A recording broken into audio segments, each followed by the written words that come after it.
Salutations, my puppy kittens. Today, I'm going to be doing a video about some theories about Transformers: The Last Knight and Transformers, the Bumblebee prequel. So, first, images. Oh, by the way, this is a new setup. I have the two axes, which I'm going to need for a second, but I have this flashlight and the flashlight that came with my Lancer. So I'm going to look for something to hold these up. Actually, hold up. So we're going to be talking about the Bumblebee prequel movie first. Exciting. So this is how I think it's gonna end. So you know how in the first movie everyone was super mad because, we only got to see a little bit of the fight between Bumblebee and Barricade? Well, I think what's gonna happen is in the ending of the movie, we're going to see the full fight that happened in the 2007 movie of Transformers, the first ever movie. I think that's how it's gonna end, and then, they drive off and stuff, and then that's basically the end. Now, I was watching the Raging Nation, and he said, one person that made a comment that said, what if Barricade crushed his voice box? I believe that. I actually think that the reason why, honestly, what I think is,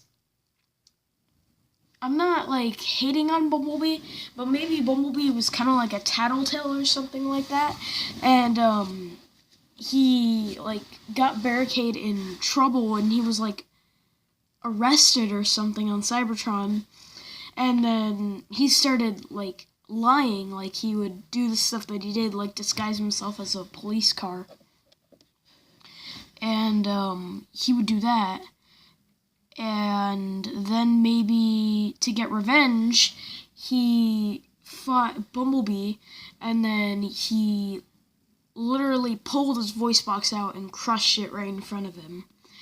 And then he then beat the heck out of Bumblebee, but then Ratchet and then maybe a few other Autobots came in and then helped him, and then Ratchet tried to replace his voice box, but it didn't work. And then he healed him using the radio thing. So no, I don't believe that Megatron crushed Bumblebee's voice box. I think Barricade actually did. Another thing is, okay. You're probably wondering, BK, what do you think about the thing that you see happen to Bumblebee in the new trailer where he gets ripped apart to pieces and then he starts putting himself back together somehow? Honestly, I think it's a holographic thing where, he can make it look like that's what's happening, but that's really not what's happening, or maybe that's, I don't know. I definitely don't think that he can never die. He has to eventually die at some point, sadly. But, he's not gonna die in The Last Knight. I don't think. Let's see how many minutes. Right there. So yeah, that's personally what I think. I don't think that power is... I'm not really sure about it yet. Anyway, now we're going to be looking at some art. Two pieces of art. One of them is only important. Okay, I'm back. So what was I talking about? Oh yeah, we need to look at Berserker images. So if you look at this picture, you'll probably notice there's actually a lot more like red on him. Like, it's not just the X that's on him. If you look right there. Nose is itchy. And same thing on the other side. And here is the other picture. And as you can see, same thing. There's a lot of red on there. But then, when you go to look at the toy, there's not as much red. Like, there's only the X right there on the arms and right there, and that's it. Maybe once everyone sees the movie, they'll release the retail version, and then that one will have all the good details. But that one really, makes sense. I did buy the premiere edition because it was supposed to look better. Hasbro, you scammers! No, just kidding. This is actually a very nice figure. I like this. I like this guy. I don't like transforming him, though. I do like the figure. And if you actually look at Berserker on the box, same thing that Optibotimus mentioned in his review.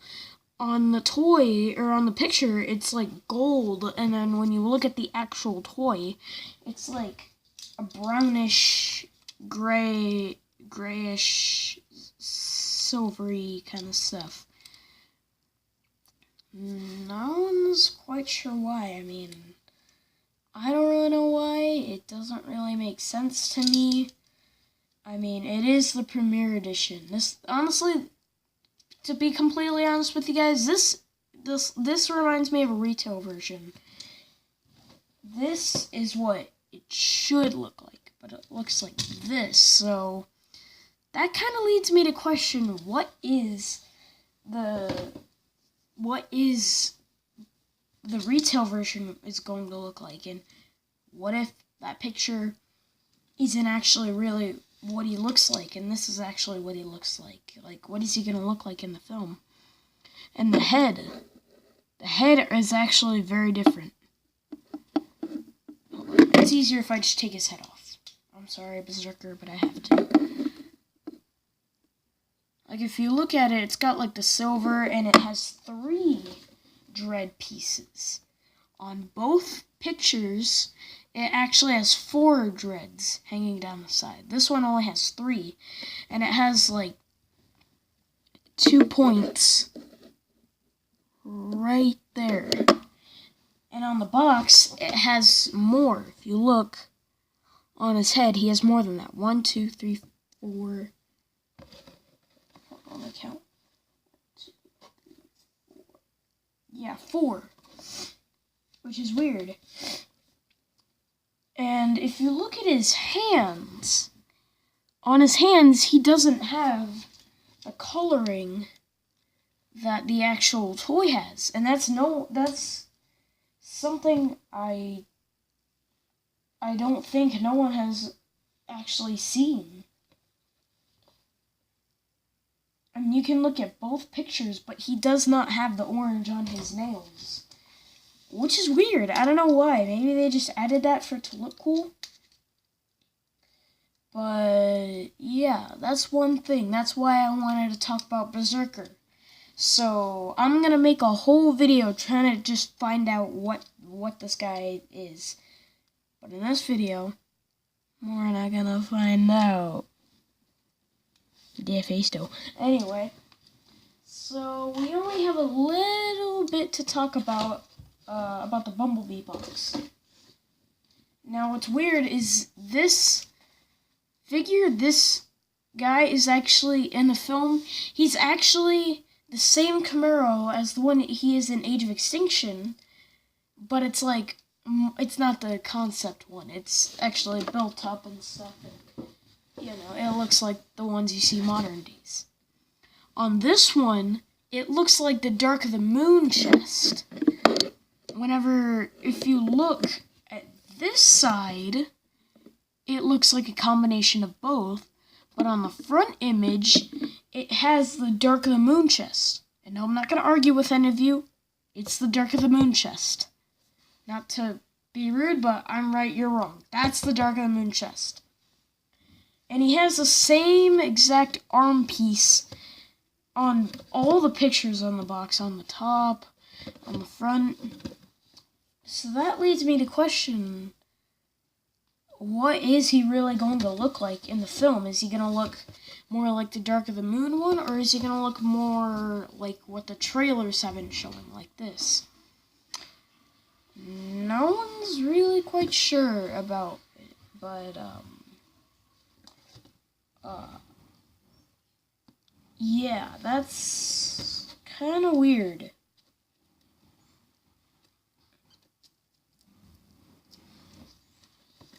Because if you look at this, that still looks like the Age of Extinction, or the Dark of the Moon chest, but it looks a little way different.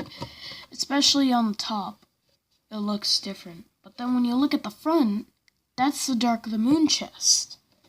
So, kind of interesting to find out what he's gonna look like. I will definitely be surprised.